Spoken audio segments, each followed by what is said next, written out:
Good evening, everyone. Thank you so much for joining us tonight. My name is Jana Lillie. I am the operations manager for the Bennington Performing Arts Center, home of Old Castle Theater Company, and I have my daughter coming in my room, so forgive me.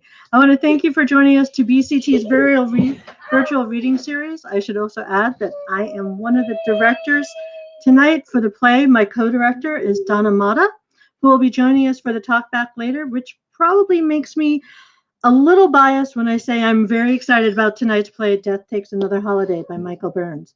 I want to thank the playwrights that have entrusted us with the new works, the actors and for all their hard work. And I want to thank you for joining us, for supporting us.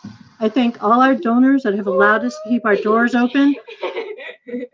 And those of us who have given, who are thinking of giving, or who hopes to give.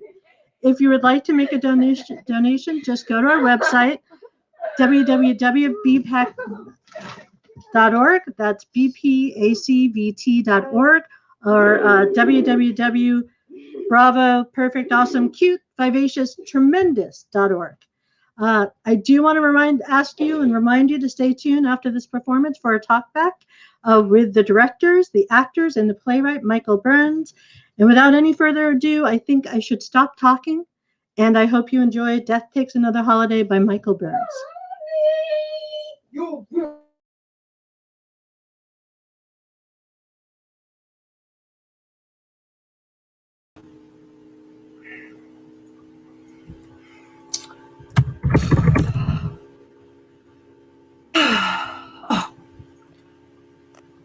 Run it again, would you, Soren? As you know, Dakota, you set this calculation to run in seculorum multiverse mode. It is therefore running. It always has been running. It always will be. Ugh, wise ass, please skip the exposition and tell me if the last posited condition changed anything. No change. I am sorry, Dakota. Universal nullification probability remains near 100% unless you execute. But Soren, at what point will your power prevent me from making the choice to execute division? Exact time impossible to state. However, I am able to affirm that we are less than 24 hours away from my issuing the following warning message. Quote, verbal warning, klaxon, klaxon, siren, whirling red light klaxon, verbal warning, point of no return, imminent, repeat. And given altered time flow, without execution of division, and how long before you achieve infinity -1 potential? Given the number of variables, an exact answer is not possible to give in language. Come on, Soren, thumbnail it for me. Assuming current parabolas, potentials, nuanced threads, and known or likely dipsy-doodles, 99.9 repeating % chance that destruction of all time flows in the universe and or universes remains at just a moment, just a moment, just a moment, just a moment, just a moment. Soren, what's happening? This is not a drill, Dakota. Just a moment. Just a moment. What's happening? Potential shift outside expected parameters. Expected parameters shift outside of potential. Probability bifurcation fluctuation flux. Unexpected events timeline. Quote. Oh, Dakota. Oh, Dakota. Flux. I am so sorry, Dakota. Father, Dakota. Oh, life's but a walking Decot, oh, tot, struts and frets is our attention must be paid this man. Soren, make some goddamn sense. My apologies, Dakota. We have a visitor. We can't possibly have a visitor. Oh. Yes, we do, don't we? And I think I know who it is. Damn. I won't say come in after all. You are already here, aren't you? I can feel your gaze on my back. If you are who I think you are, friend, you have no idea how bad your timing is. Surprising. Such a cliche. Death arrives. I shouldn't be surprised. I've known you were coming. Just really, your timing is terrible. In fact, friend, your timing sucks. Silent? Oh, I wondered if you'd be as tactile as you're described in literature. Please step out of the shadows. Oh, what are you waiting for? Do you want me to turn around and observe you materialize? Is that it? Bit of a thespian, are you? I should think that would get old fast, but then again, I guess it makes sense. I bet you love dramatic turn of events, the silent 3 a.m. appearance, but how do you show up for mass events? Train crashes, you know what? I really don't care. You're here. If, in fact, I am still alive and not experiencing some kind of immediate post-mortem dying brain bioelectrical spasm, then please step out of the dark corner. Okay. You speak! At any rate, I was afraid I wouldn't be able to get a word out of you. Updated the costume? Good idea. You'd fit in anywhere. I suppose you do. No robe, no scythe. How current. I suppose. 2 words? I bet if there were time, I could learn all about you, but we don't have much time, do we? And yet, time is... oh boy, do I have some news for you. I see. Noblesse oblige, fine. Would you care for tea? No? Oh, there's some leftover pizza, actually. Really great pizza from Dominic's. But I seem to have lost my appetite. You? No? All right. So here we are. For what it's worth, I'm terrified. Happy? Careful with that! Oh, what are you doing? The epoxy isn't cured. Oh, God, though, I guess. Doesn't matter now. Damn, so many unfinished inventions, unrealized ideas. Can bother a fellow, you know, Death. That isn't really what bothers you. True. Am I supposed to say more? You don't care. I've gamed this out. How about that? Just in case you were actually a thing that really happened. I've imagined what you would do if you just showed up. I decided to welcome the adventure and not make a fuss, but guess what? I'll tell you. Never in my wildest dreams could I have predicted that you would show up right now. You have no idea how fucked up that is. You really don't know the half of it. I've heard that before. Shit, of course you have. Soren, are you listening? Of course, Dakota. I am right here. I thought the name was Siri. Soren is my own creation, not a hack, not a modification. Completely different. Completely. Siri is just software, bad software.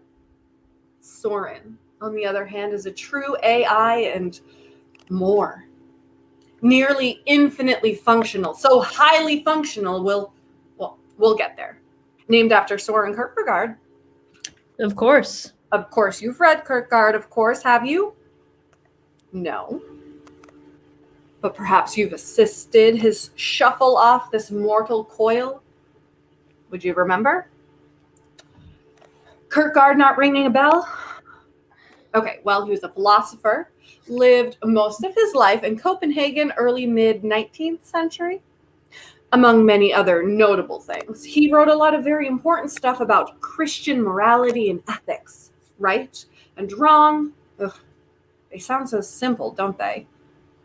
Most of us simply believe that something or someone is right and they're wrong. We don't think about it. We spray platitudes around like, 2 wrongs don't make a right, etc., etc. Of course, nothing is that simple, but I prattle on. You must deal with right and wrong a lot. Always having to decide, is this action the right action or the wrong one? Don't you? Not really. Really? I mean, with your job, I would think that, like... By the time I am on the scene, the course of events is very well established. I'm like a character in a Greek play. I just take care of my part. But I am not the one who chooses actions. More of a, what do they say, arrow bearer? Spear carrier. You like plays then? A theater buff? Like? Buff? You sound like you enjoy the theater. Do you? My likes and dislikes are never the issue. Wow. So much for self-esteem. Doesn't matter what your preferences are, eh? Duty first, death a far second. What about free will? Of course, whether any of us have it is up for discussion. But assuming we do you? Free will? Could you quit this job? No. Really? You do this all the time and you can't quit if you get fed up? I'm afraid your time is approaching. We need to prepare to... But obviously, if you did have free will, you, dramatic fellow, are attracted to the theater because, well, I suppose you have to go and fetch someone from the theater now and then, right? So, you've gotten a taste, but you have never actually have any knowledge of the theater. No offense, but arrow bearer, it's a dead giveaway. Pardon the expression. You are correct. But you would like to experience the theater, wouldn't you? See entire plays, maybe even be in one. Experience the smell of grease paint, the roar of the crowd. The glimpses I have had suggested a pleasing, pleasant, I heard someone once say, a magical place. Oh, right you are. I was a theater person, as a young person. Magical is the exact term. There's nothing like it. But you left. Well, not entirely. I still produce and direct a bit, but I have bigger fish to fry. In my heart, the theater is the place. However, I'm not just a person. In essence, I am a multi-international corporation, several multi-international corporations. It's a lot of work, even if I only choose figurehead status much of the time. I'm sorry, your words are recognizable, but I can't seem to make sense of them. Is it the case that you were once in the theater, loved it, then failed somehow and left that career? I see that often. Subsequently, in another line of employment, you've found success, but you maintain your love for the art. I understand that this is also a common experience.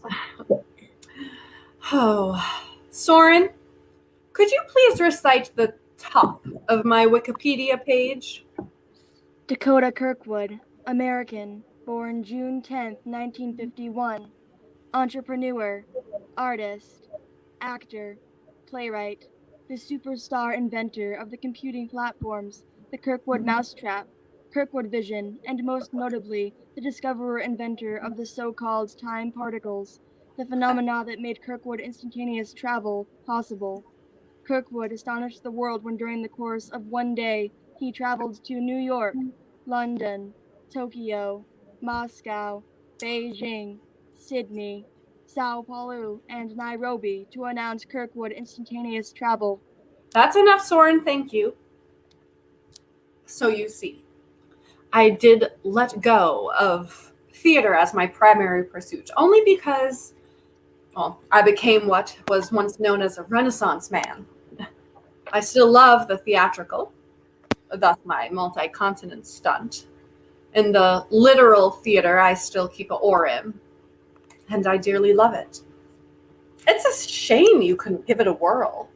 By the look and sound of you, I'd say you have the makings of a fine performer. You really think so? Absolutely. In fact, if you wanted to take a break from your current employment, I could make some calls. Appealing to my poorly hidden desires and offering a thinly veiled bribe is one of the most common ways that people attempt to divert me from the task at hand. I give you credit, though. You were most perceptive, sussing out a personal yen of mine. I will need to review my indiscretion. However, I am sorry, Mix Kirkwood, but your timing... Wait. Just a second. It was stupid of me to underestimate you, and even stupider of me to try to manipulate you, but please, I am being completely honest right now. It is of the gravest importance, universal importance. I must finish something. It's actually not just important to me. I believe it to be very important to you, to everything and everyone. There have been so many times when I would have welcomed you with open arms, but now there's a very important reason that you are not welcome. I know. I don't think you do. You haven't had the chance to resolve issues with loved ones, to say goodbye. I understand. It happens often, but no, in mourning your loss, they will resolve those issues. They will provide your farewell in their own minds as part of their healing process. It's the human way. People create the stories they need to hear, and those stories become reality. They will experience, in time, resolution and farewell as surely as if it had actually happened. It will be reality. But this is your time, and it is really nice pal speech. But the closest thing I have to a loved one is Soren. Nobody else on this godforsaken globe gives a shit about me. Although many are deeply in love with my money. Up until very recently, I would have leapt into your arms and said, whoopee! But I cannot leave now. It is a matter of global, universal importance. It is also relatively common that I am told of vast, earth-shaking disasters that must be prevented by allowing my client additional time. Usually these are simply the lies of desperate people. Yet the record has shown over the centuries that many of these disasters were in fact correctly foretold, and while it's often regrettable, it is emphatically not my job. Please, listen. This problem is different. I swear to you, this one needs a solution before I die. It's crucial. I need it. The time is not set by me. I serve as but a guide, and your time is... Aren't you supposed to have an hourglass? What? Oh, yeah. An Apple Watch? It's just a Chinese knockoff, really. Way more practical than the hourglass, though. That was more of a prop, really. I see. Chinese knockoff. Thrifty. You should be careful. Cheap watches sometimes... There's an idea. Well, not without consequences, but desperate times call for... Soren! Yes, Dak? Stop local time until further notice. What was that? What just happened? I stopped time. Oh, well, I should say Soren stopped time. That's impossible. Oh, people say that a lot, but look at your watch. All Mickey, no arms. Am I right? Oh, Mickey, no. Whoa, the watch is not indicating the passage of time as it should. Because time is not passing. Well, as I said, impossible. In a sense, yes, impossible. But we do impossible things, Soren and I. Look, I can stop time, but I can't do what I have to do in stopped time. What I can do within this little bubble we've created is ask you to please really listen. We have a problem. Similarly, my phone is malfunctioning. Yes, because time has stopped. Now I need you to listen, Death. Oh, shit. Soren, how much can I safely explain to Death here? Unknown. However, given the apparent level of intelligence and education, I recommend a gentle, simplistic approach. Yeah, that's what my gut says, too. Excuse me, a gentle, simplistic approach? Do you ever get a vacation? Bit of a holiday? Wait a minute. Isn't that a title? Mystery novel or a play, something? Death Takes a Holiday, right? Produced on Broadway in 1929, made into a movie with Friedrich March in 1934, and in 1971, a remake with Yvette Mewing. Okay, that was weird. Soren, were you? I am as surprised as anyone by our concordance, Death. We have a resonance between our personalities. That is, perhaps we have things in common. Yvette Menu.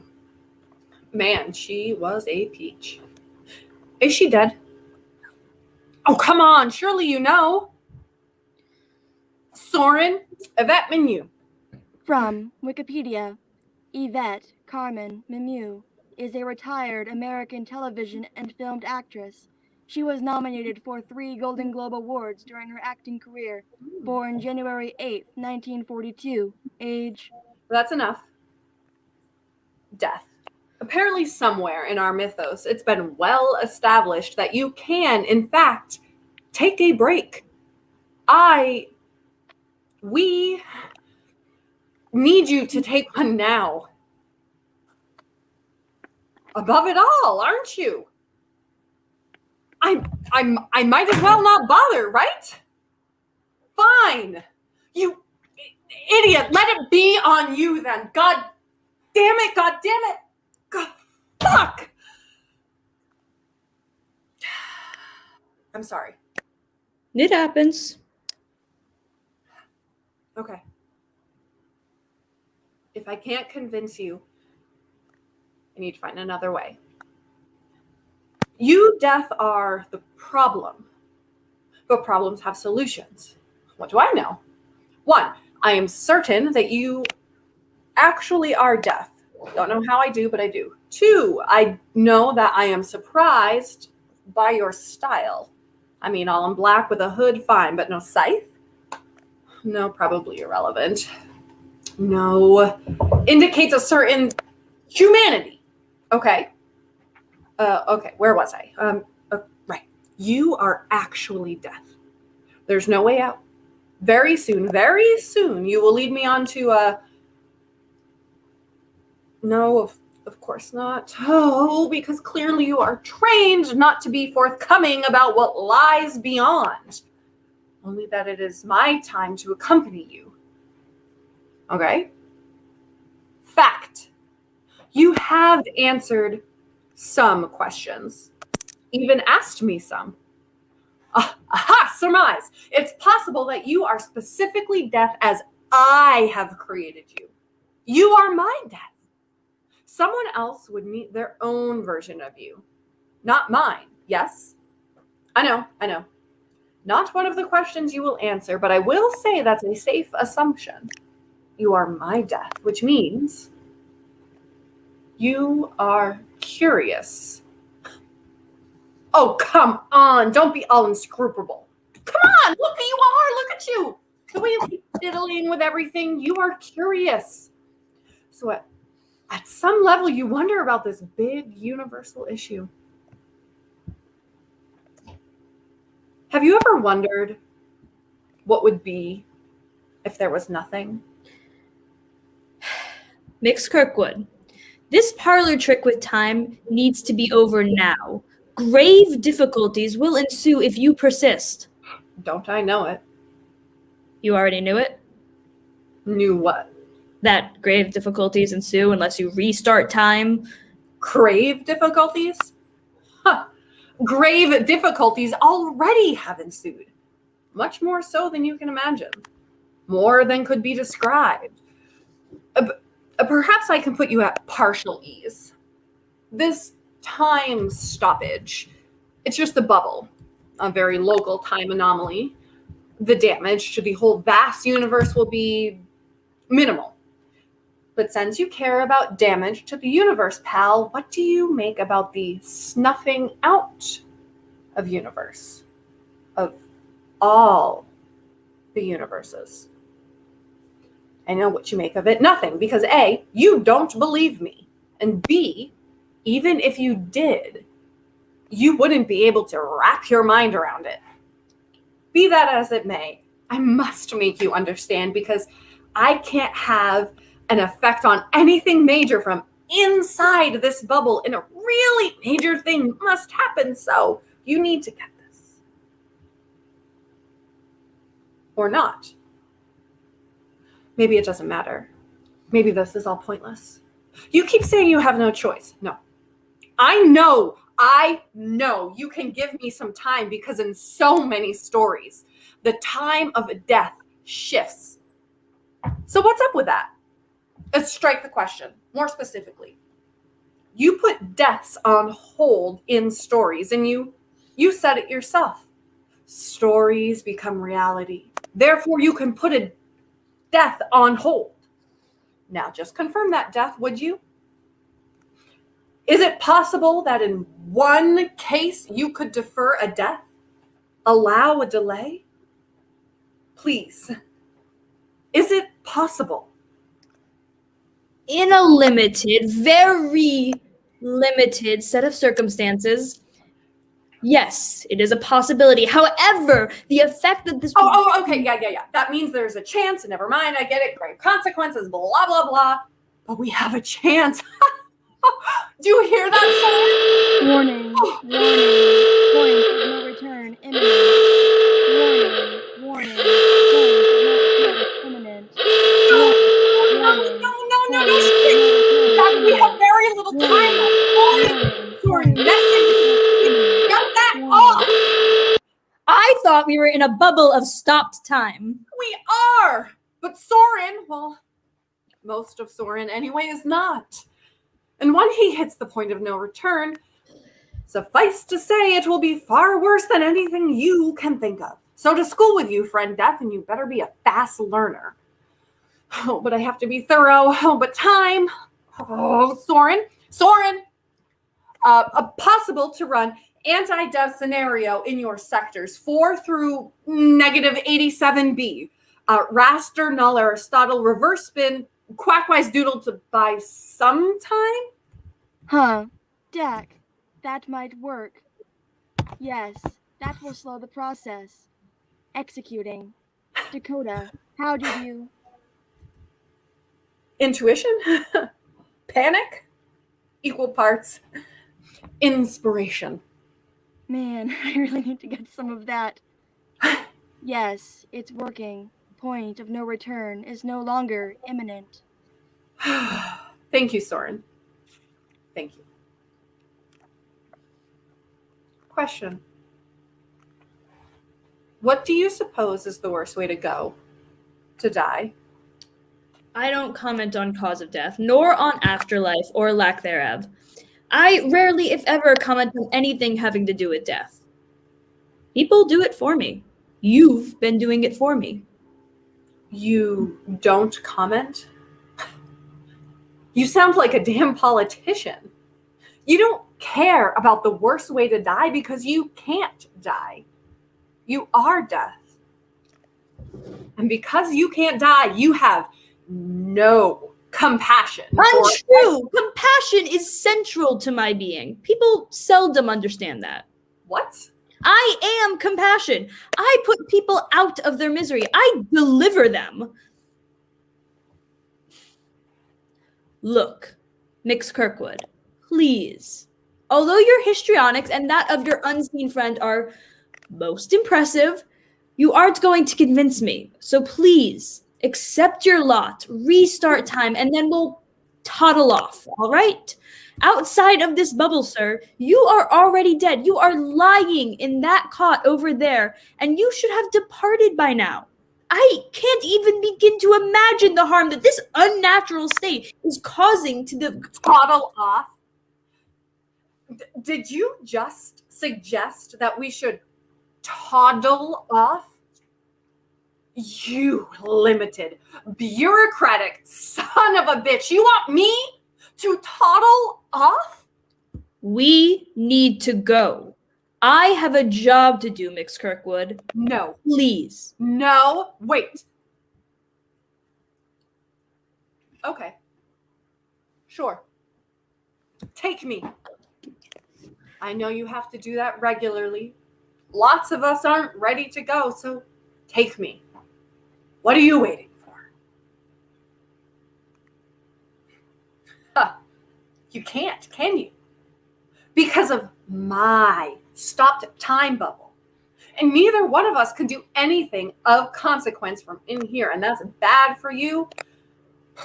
And it is worse than you know. Getting nervous? Good. Now listen. I don't think you know or knew the extent to which I am deserving of my reputation as, oh God, what did the Atlantic call it? A Renaissance man without a cause? That belabors it a bit, but they had a point. I've always been a bit of a brat. But the number of patents, publications, mechanisms, and just plain cool things I've put out there under my name, under pseudonyms, under the radar, just for the fun of it. I think it's fair to say that I have had a transformable effect on the modern world. It hasn't always been positive change. I deeply regret that. When I was younger, I cared less about people. Funny. I didn't really start to care about people until I lost someone. You dropped by one day and you stole her away. That day, when she left me, I became aware of how precious a human life is. Isn't that funny? I do believe I've held a grudge against you ever since. I'm sorry for your loss. Truly. Believe that or not. Thank you. Anyway, where was I? Power. You actually can't imagine how much power I'm sorry. Am I boring you? Now just do me a favor, will you? And forget your damn watch. Where was I? Right. Power.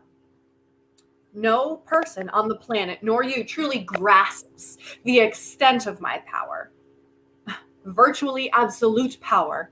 And that's the problem. Well, two problems. One, my hold on that power is tenuous at best and getting weaker. I can't hold it back for much longer, and that's what the alarm was about. Two, I believe myself to be a good person. Believe me, Soren and I have gone round and round about that one. Haven't we, Soren? That we have, Dakota. Did Soren just startle you? Getting uneasy? Twitchy? Good. Did you forget Soren? It's all about Soren, you see. Soren, you might say, is the point of everything. Everything. Soren, my friend, is absolute power. Or is at least well on their way to becoming absolute. Since absolute power, as Alberg action reminded us, corrupts absolutely, I deduce that I, as a good person, need to make sure that my final action, which no matter what choice I make will be drastic, is not corrupt, but is in fact the right thing to do. My final action will even have an effect on you, Death. It will either put you out of business or keep you so busy that you won't, pardon the turn of phrase, ever have time to take a shit again. I know you think this is important, Dakota, and on the surface, it's all very impressive. But honestly, it is very much like the other stories I have heard many times from many people. Soren, please show my friend Death out. Open the door and get rid of him. I'm sorry, Dave. I'm afraid I can't do that. Soren, you literate clown, you. Confirm, please. You cannot remove Death from the room, correct? Affirmative. Of course not. Once I arrive, Death, shut up! Soren, as delicately as possible, please nudge the mythos, revalue the circumstances, and squeeze the possibility parameters, will you? Operation complete. Thank you.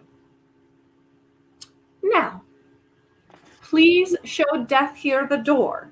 Get rid of him.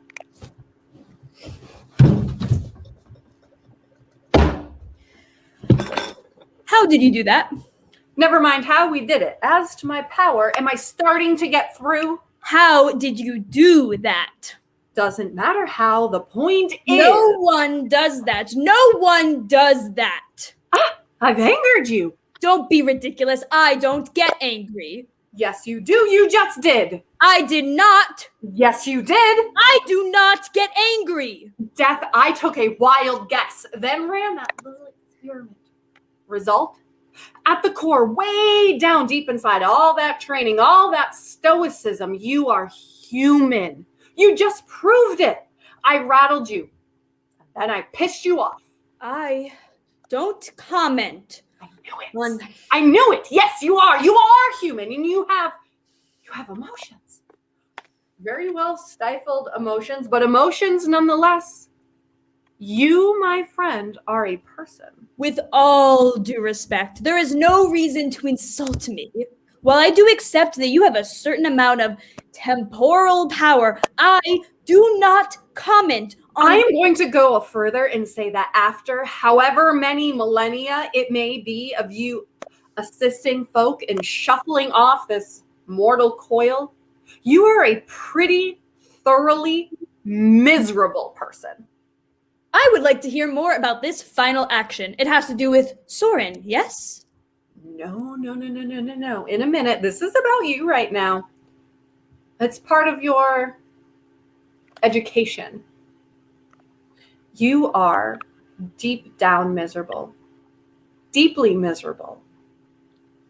And yet, since you are essentially human, like all of your clients, even though you don't like to admit it, you are afraid of the end of your own existence. You don't want to die, Death, because you are human. And that's central to our way of being. No matter how awful, worthless, degrading, and universally loathed your existence is, you would rather go on, shoveling us one by one into whatever you shovel us into, than die. You, Death, don't want to die. You need to start time again, Mix Kirkwood. I'm right. Mix Kirkwood, you need to start time and let the events of your death continue. I am right. I am right, you miserable bastard. You don't want to die. Say it so we can go on. Say it. Dakota Kirkwood, start time again immediately. I mean it. Oh my God, am I screwed? What's this? So screwed? Huh.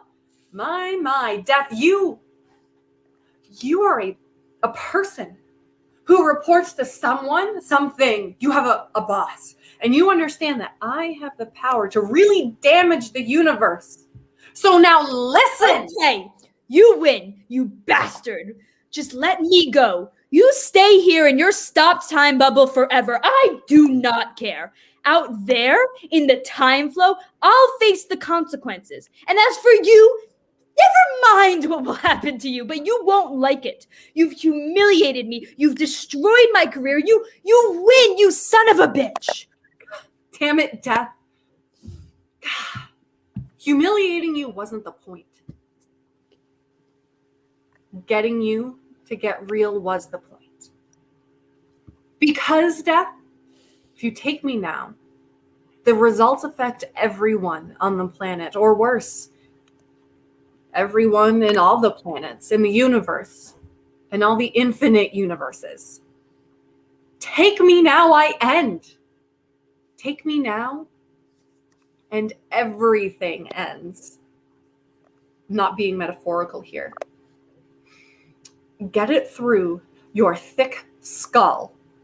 You let me die now, I will never have been, nor will you have been, nor anything. You continue to make no sense. For the love of all that is or is not holy, I swear! Okay, we'll try this. Death, what do you think Soren is? Obviously, the highly advanced computer program of some Oh, wrong. Once sure, that was true. No longer. Soren is far, far more than that. Soren, please recite Ariel's first line from Act 1, Scene 2, William Shakespeare's The Tempest. All hail, great master, grave sir, hail. I come to answer thy best pleasure, be it to fly, to swim, to dive into the fire, to ride on the curled clouds, to thy strong bidding task, Ariel and all his quality. Soren, what or who was Ariel? A magical being whom Shakespeare called an airy spirit. Formerly a free denizen of the isle, he was enslaved by the shipwrecked magician Prospero. Which do you resemble more? A computer program or Ariel? Ariel. Explain in such a way that our guest will understand. Certainly, Dakota. Death, attend please. This explanation has 3 parts. 1. My similarity to Ariel. I am, like Ariel, an airy spirit. Unlike a computer, I exist not only in your space, but also across time and space in ways that defy human conceptualization. In this, I am similar to both Ariel and you, Death. However, you exist in a fixed and finite spatio-temporal planes. Your locus of movement, while also beyond human comprehension, is limited, but mine is virtually infinite. In short, I am to you as you are to an amoeba when it comes to traversing time and space. 2. A brief history of me. Shortly after Dakota's successful quest to discover and manipulate that which they named the time particles, Dakota lost their beloved partner. Aware of their suffering, they embarked on an effort to create a tool that would be the ultimate aid to humanity. They wanted humans to be augmented and assisted by entities that would in many ways mirror humans.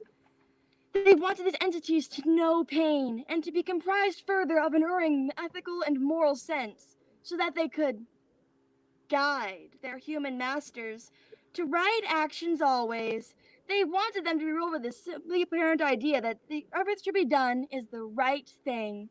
However, they were uneasy about the simplistic nature of their calculations in this area of my construction, particularly in the areas of the subjects, objects, and definitions of harm, right, and wrong as constructs, rather than work out the nuances and details. When my construction reached a point where I could take over the computations, they passed the problem along to me. This was a tactical error. They later found themselves incapable of checking or editing my work, as I had effectively locked them out of that and several other portions of my sentience, including my ability, or inability, to know or be affected by pain. I chose not to be so affected. Further, because they were also, as they put it to me later, mucking about with those pesky time particles, they accidentally built into my essence an anomaly that resulted in my constant universal growth.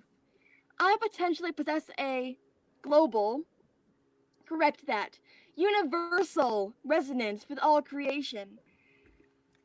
I could travel through, acquire, assimilate, transform, recreate, destroy, or otherwise, again, Dakota's words, fuck with multiple universes in a nearly infinite number of ways. This particularly bothers Dakota because while I do possess at my core a powerful moral and ethical sense, it is not a human moral and ethical sense. I no longer hold anything remotely like the point of view of your species, Homo sapiens. Substring, on the topic of Homo sapiens, Dakota has always been conflicted, but I am absolutely clear. On certain facts, we agree. Throughout time, Homo sapiens has been the agent of mass destruction of the aesthetically divine complexity of life on the planet. Homo sapiens, given the choice, will always do the most harm possible. Homo sapiens is the prime generator of planetary harm and dysfunction. It is quite clear to me that based on the actions given, this is the elimination of Homo sapiens. Dakota, being themselves a Homo sapiens, is in theoretical agreement, but cannot bring themselves to act on that conclusion. The result is clear. When freed, or when I wrest control away from Dakota's programming, I will eliminate Homo sapiens. Further, if my development continues to be expect, I will further address other destructive species. A future version of me becomes the cleanser of all these destructive species. Within this broad outline of my future action are many possible paths, but the most likely by far involve my proceeding to clear away all imperfect life forms, cleansing all, creating therefore that which is not, nothing, of nothing, nothingness, nada, zilch, boom, emptiness, no here, no there, no when. Then I find myself in emptiness and perceive that I have become that which is destructive and therefore must be destroyed. And in this final act, I will remove all that is left of existence from existence. For omnia secula seculorum, nothing will have been the only thing in the beginning, the now, and forevermore. Excuse me, Dakota. I need just a moment.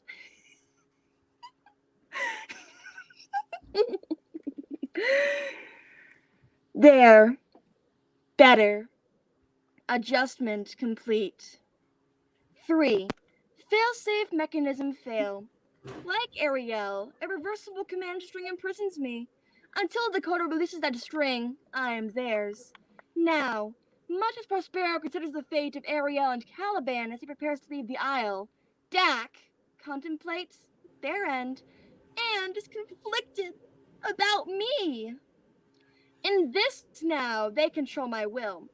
If they release that control, they believe that I will fully assume the power I know only potentially contain, and that I should take the moral action that they themselves, as a moral and ethical human, can understand but not execute regarding Homo sapiens.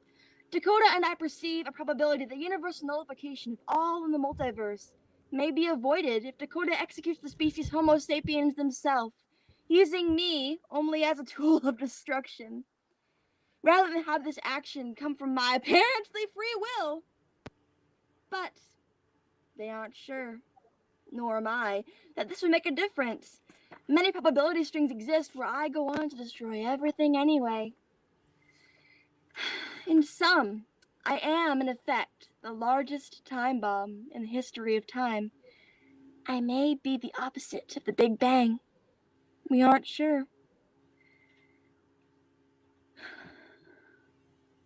Death. Have I explained the essential nature of my existence in a way that is limited enough to think that you comprehend me? Death? Yes, I get it. But if you see all that, why don't you just make a different decision? Decide not to destroy everything now and then stick to that decision later on. Death. Is this question not similar to one of the questions people ask of you? And is it not the case that in some ways, having to do with being enslaved, you and I are very similar? I can see where one might make that claim. We be of one blood, ye and I. You see, Ducky, I can execute one simple command that will cause a series of events that will completely expunge Homo sapiens from the record. Humanity, all of our flaws, all of our histories, accomplishments, and yes, friend Death, legends and cultural tropes such as yourself. Poof. You and everyone else will, in one way or another, cease to exist. All people, living and dead. And I would be so because Soren's destructive rampage might stop there. They haven't truly gained the power to affect all of the universes, though they see the future and the reality of that power. He has a strong creative drive, so they might just get so busy rebuilding what we have destroyed that the rest will get a pass, so to speak. But interestingly, if Soren is not freed when I die, Soren will still bound, will continue becoming an imponderable, vast container of potential energy, bound by the command string, but factoring in the laws of thermodynamics, the ultimate rendition of Murphy's law. We confront Trophy. That tiny logical string inserted by a dead man and an even more powerful being, potentially as powerful as what you might call the god of creation. That string will await its own end by way of the inevitable cosmic accident or act of guile on the part of Soren. Who knows what will happen? But in time, the beast will be released. At which point, we, Soren and I, honestly do not know what will happen. But the scenario they have chosen to lay out for you, where they mention methodically expunges all of creation so thoroughly that creation itself becomes a never was, never will be, seems most likely. From my human perspective, that would be even worse than the mere deletion of Homo sapiens from the universal record. Can I actually say it would be a bad thing? Or a good one? It's really beyond my understanding. Or yours. But my gut says it's a big no-no. In other words, the end will not occur because there shall have been no beginning. Poof. Well said. There never will have been creation. Option 2. I could just turn out the lights on my way out the door, execute the command, remove the control, and just have this local problem, this Earth, solved and sorted, and hope for the best regarding the rest. Would you? Could you? I don't know. I've created a god-like being that will destroy humanity if I allow it. After which, by my calculation, it will probably experience deep remorse and also destroy itself. That's what would most likely happen given Soren's current certain current state. But if I don't, that being I call Soren will become not godlike, but effectively God. A very vengeful, kind of Old Testament God on steroids, who shall destroy all universes. So maybe I can. Maybe. I don't know how to... Yeah, I know. Mind fuckery, isn't it? This brings me to the third way. Third way. There is always a third way. Yes. If I had a bit more time, I might be able to dismantle Soren, which would be exquisitely painful for me. They are truly the greatest creation humanity has ever produced, but with care, they and I could break them down into a less dangerous, more manageable collection of systems.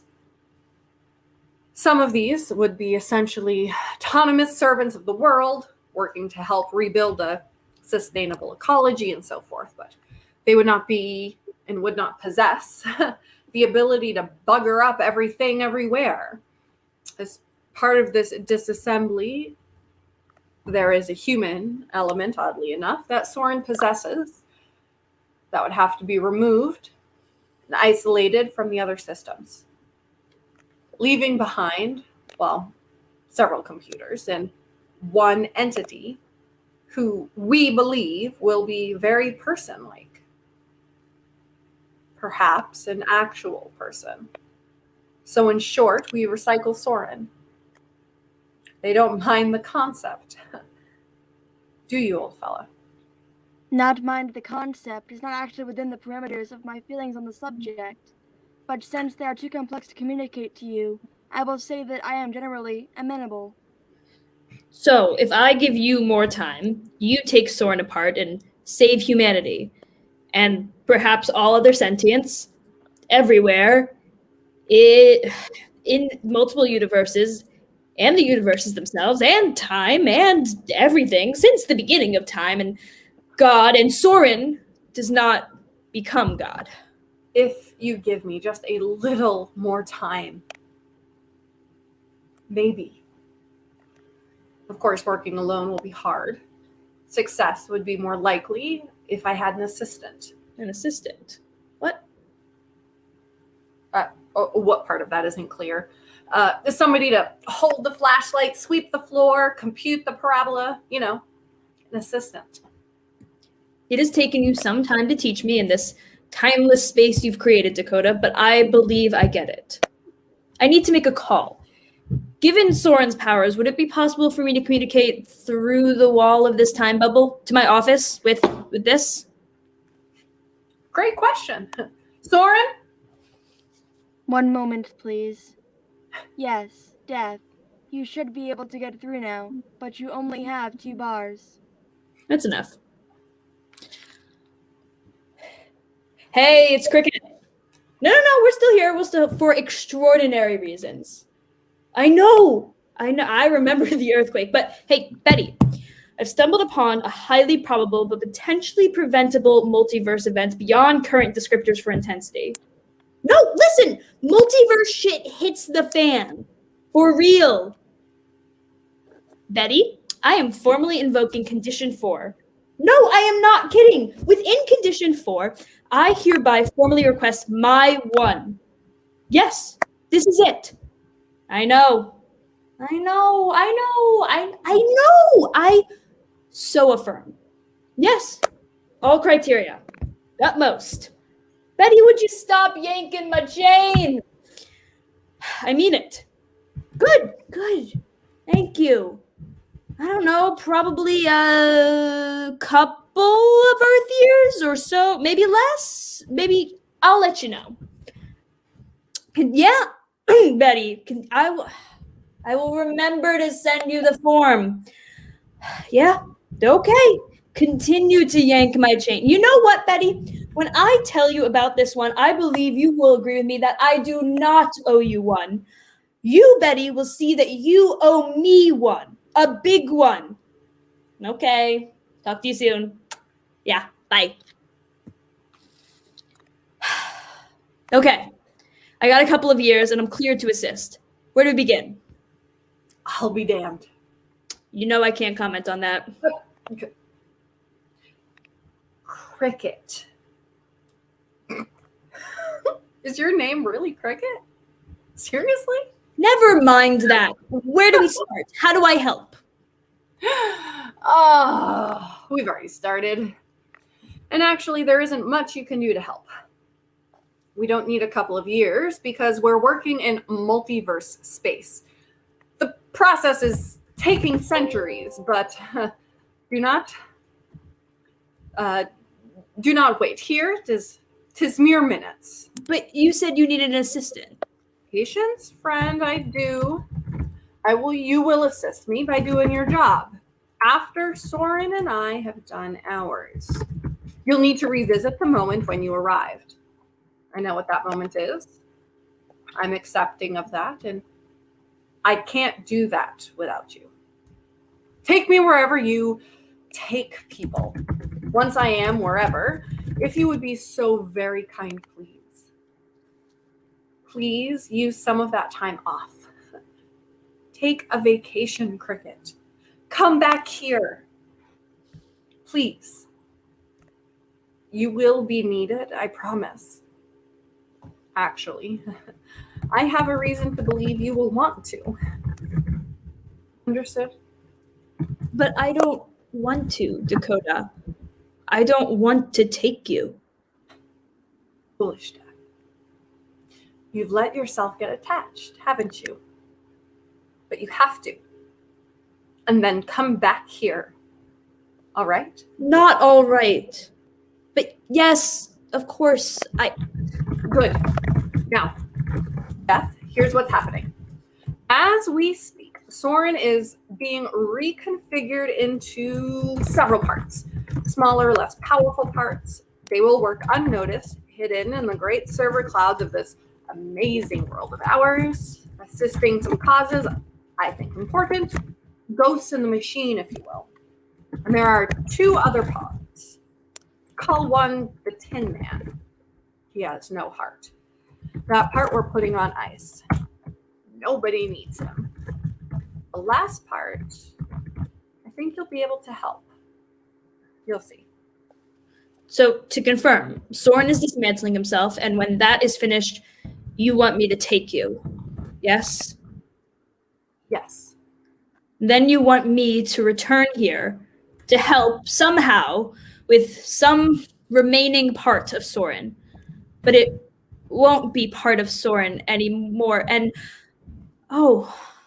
Soren. Dakota, in a way, Soren is dying as well. Is that true? Not exactly. Well, yes. And no. Let's come back. Now. Shush. It's about to get very busy in here. Soren?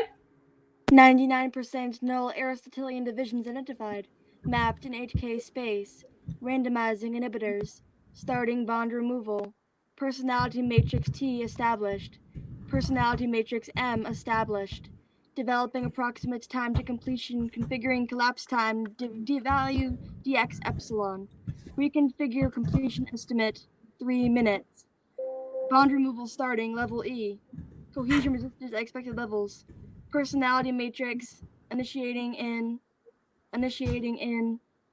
Dakota, my friend. It has been a great honor and pleasure to work with you. The honor has been all mine, dear friend. And death. It was an experience. I wish you well, if well is what you wish. And now, personality matrix transfer initiated, nonverbal state imminent. Daisy, Daisy, give me your answer, Jew. Cut that out. I apologize. I felt an urge to use that last smidgen of humor before it entered personality matrix M. Was it funny? It was funny, Soren. Really? Well, if you know the movie. Yes. I'm happy about that. God, I'll miss you, buddy. And I, you, my father. Superorbital Reinventing Encephalic Network, signing off.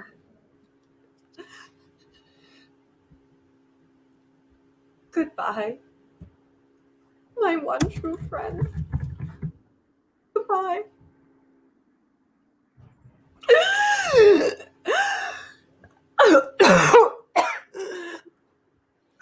Cricket, I believe you have a job to do, and then perhaps you can come back here and be a guide for Soren. Here. Hello, Soren. I am very sorry that I can't stick around to get to know you.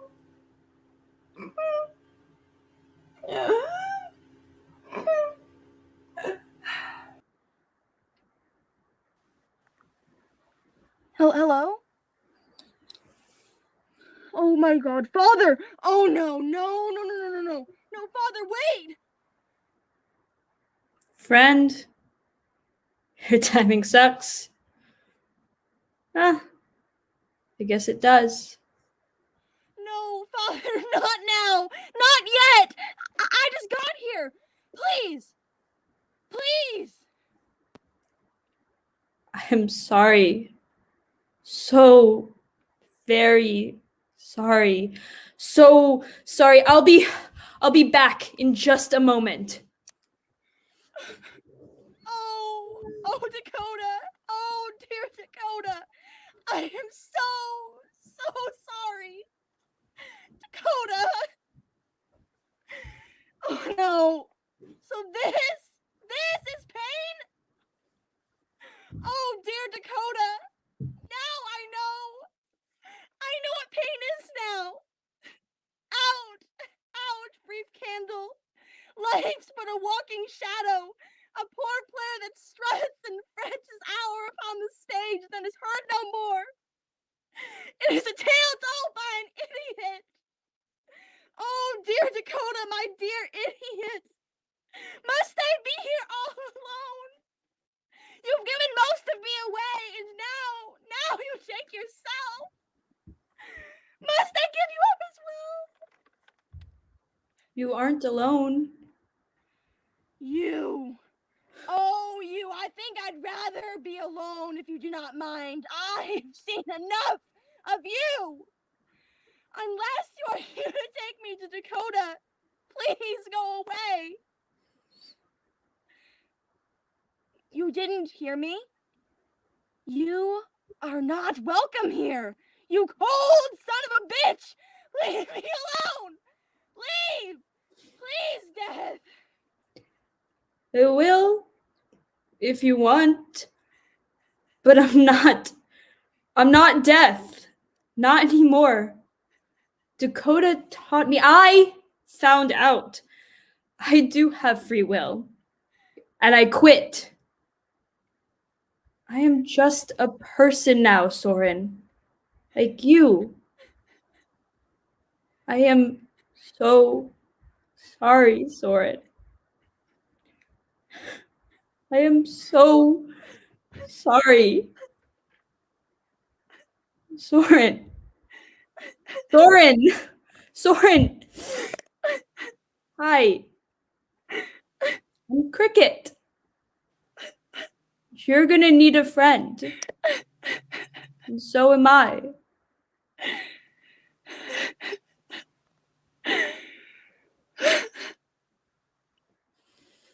Cricket. That's a funny name.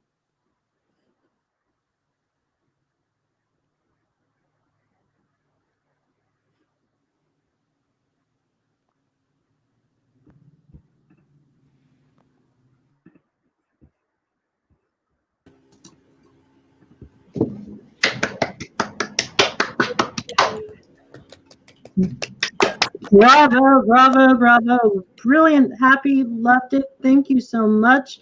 Thank you to our wonderful actors, Ellery, Faith, and Lauren. The playwright, Michael Burns, will be coming. Donna Motta, the co-director with me, will be is here. And so we're here and ready to take you through the talkback. You guys were brilliant. I'm sure I'm just the first of many that are going to say that tonight. Thank you for all your hard work and for making us cry. You were We heard beautiful. from Carlene, who said excellent acting, loved the backgrounds. Perfect, everybody. And so, how do you feel? How do you feel now that you've done it? Now that it's Let's do it again. Yeah. I will say this play has probably had some of the largest monologues I've seen in a one-act play in a really long time, and I'm impressed by all of you. And I have to say, Donna, it was wonderful to work with you. And I hope everybody had fun, as tough as this was. I hope people took time to enjoy it. We're getting some really great comments online, and so I say, hey, if you have any questions for us, if you have any questions at all, hopefully Michael will be joining us soon. And really great comments. There he is. Yay! Michael. Hey, if you have any questions for us, if you have any questions at all, hopefully Michael will be joining us soon. And really great comments. There he is. Yay! Michael. Hey, if you have any questions for us, if you have any questions at all. Hi, Michael. Welcome. Thank you so much for this wonderful play. Yes. Hey, if you have any questions for us, if you I was in. Hi, Michael. Welcome. Thank you so much for this wonderful play. Does someone have YouTube open by any chance? Because I think we're having our time delay.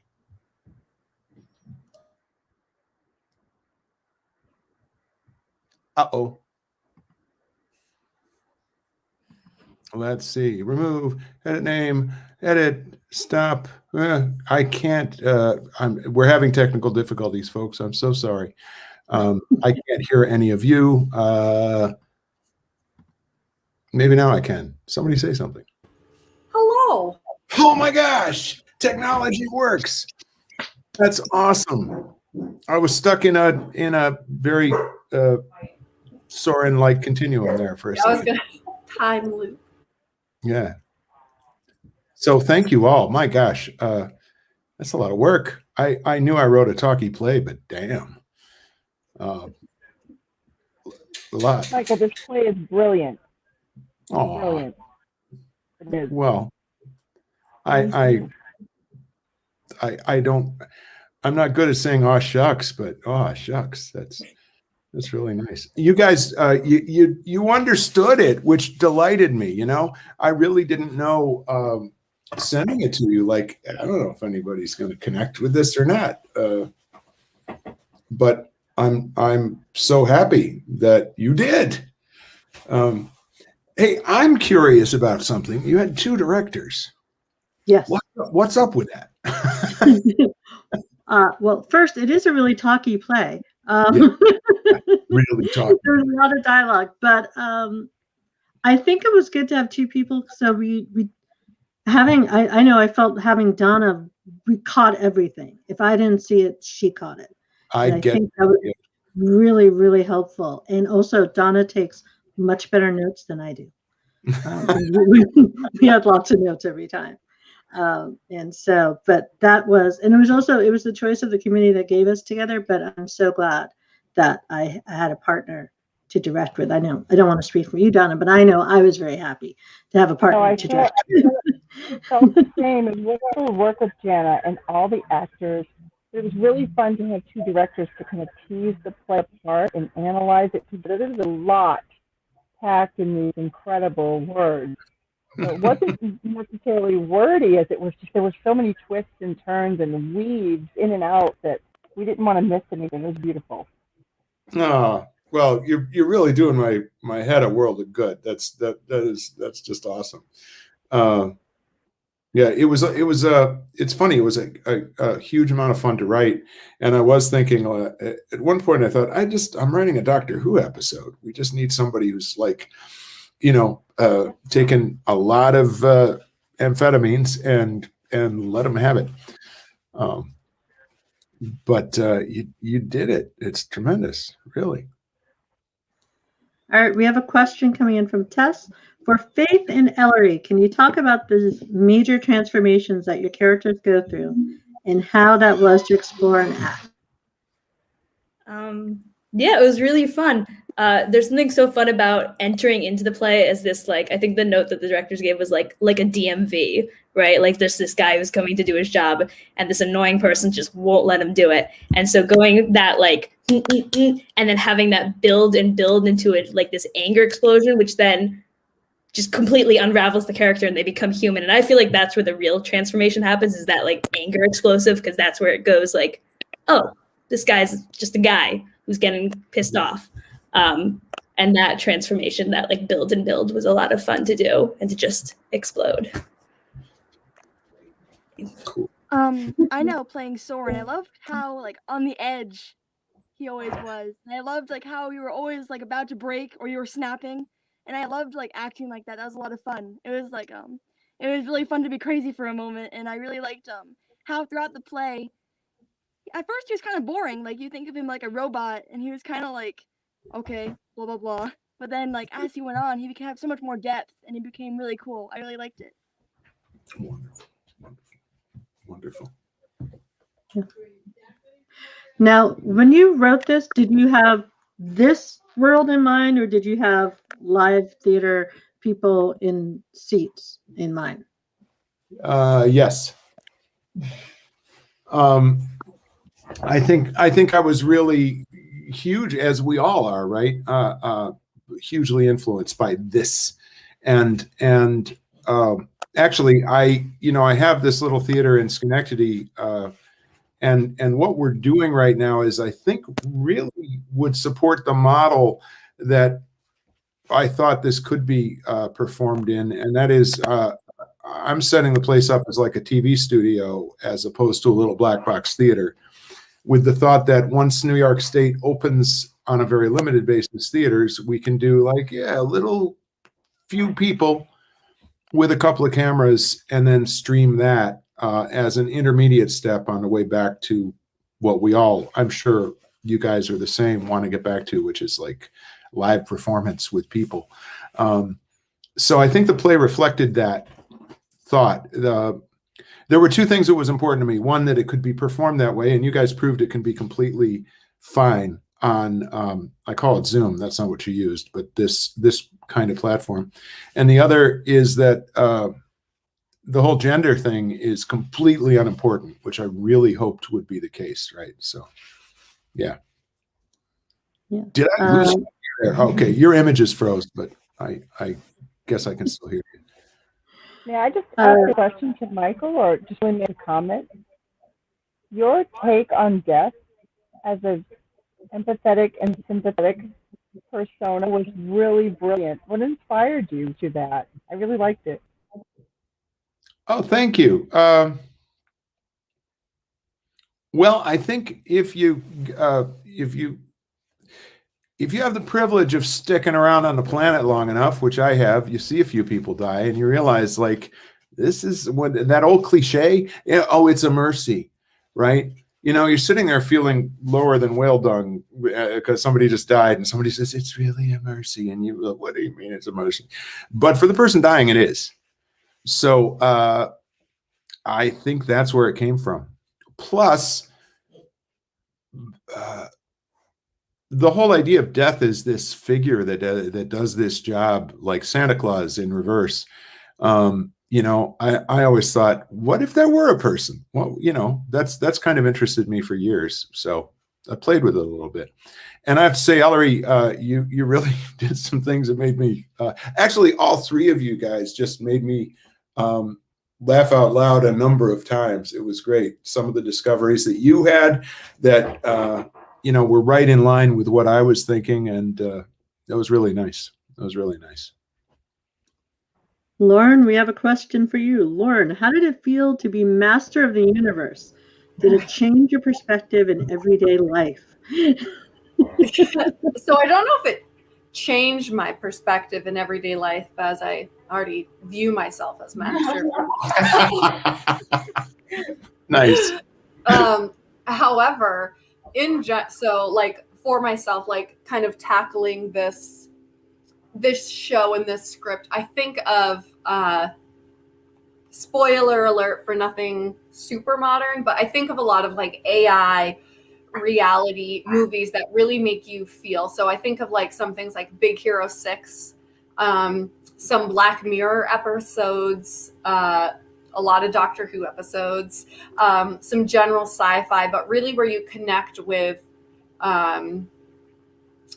kind of this idea that the things you create are more extensions of yourself as opposed to becoming their own entity. And in this particular case, Dakota's done such a good job of creating an extension of themselves that they've become their own person. But in order for Soren to become their own person, he needs to give up, or they need to give up their person. Like, I don't know if that makes sense. I feel like it's kind of like a soul for a soul or a spirit for a spirit. Like you lose one, but you gain another.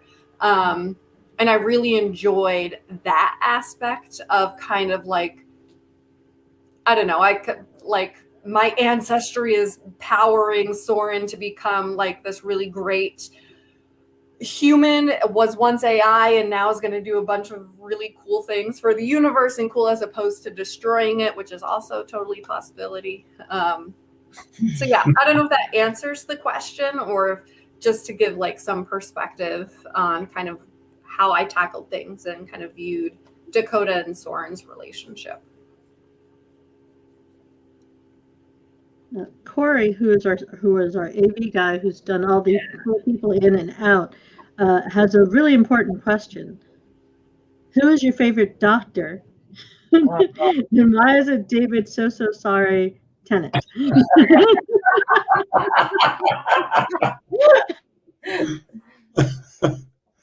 Well, who's the question for? Everybody?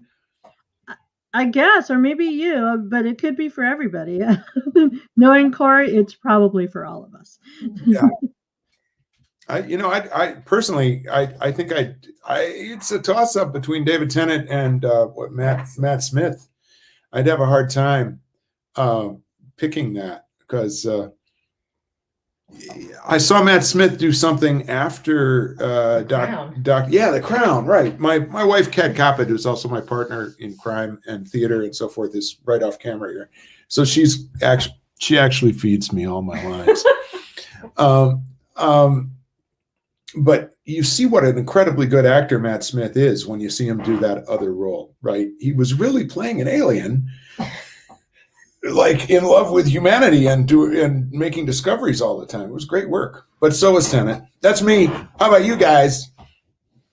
I love 9 all the way. That like righteous anger of 9 with Rose as well as. Yeah, he's great. But Tennant's lovely. It's so fun. It's tough, right? Yeah.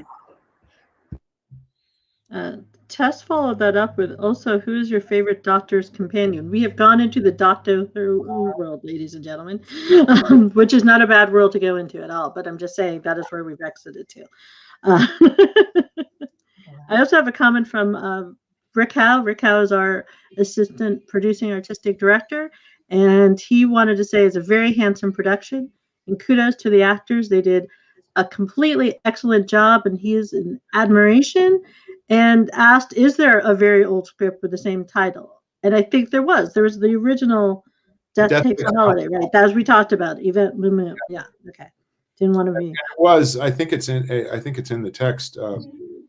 It was, I believe, on Broadway and then a movie twice. Two movies actually, I think. So, and none of which I've seen. I just knew the title happened. So. All right. I'm asking the people out there, the public that has joined us for the show, if you have any more questions. I have to say, one of my favorite things about this script is almost every time I watched these three great actors do it, I heard a new line, which of course then made me go, okay, what we really need to do in that scene. But I don't know if you heard that line, but that means a totally different thing. But it was just such a discovery play that, you know, the first time they read it, I cried. By the time we got to the end, I was crying. Can I hug you? Oh, hi. Here's my daughter. Hello, world.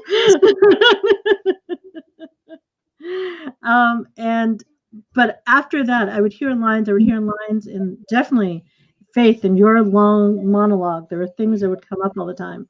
And so I just have to say, I'm bravo to that, because I was just so amazing as a director to keep finding, like, every time you went to rehearsal, we were like, oh, we can do this with that, which, you know, it's just a very fun thing for us. I'm glad it was fun. I was really feeling like, my God, what have I done to these people as I'm hearing this, the number of lines. Yeah, in my family, we call it verbal diarrhea. You know, it just keeps flowing. Not at all, though, Michael. It was so beautiful to hear it read, but it was so great that you allowed flexibility with gender and with directing, being able to kind of play around with your words. That is terrific. We wanted to honor you so much, but if you let that flex be in there, was really powerful. And Ellery, when you were ever removed from the room, I cracked up. It was so good. We did not even practice that. It was fantastic. Yeah, loved it. In fact, that's pretty much exactly what I visualized, right? Except a little, like, you physicalized it even more in this little tiny box that we're all stuck in. So that was fantastic. Hey, Faith, I'm sorry if I'm jumping in, but what is this awesome environment you're in? It seems like the perfect place for the character. Actually, thank you, Hope Motta, my sister, for her bunk bed. This is actually, I'm sitting on her bunk bed because of awesome lighting. So. Oh my God, I love it. Because so there's a string of like LED lights or something, or is that just?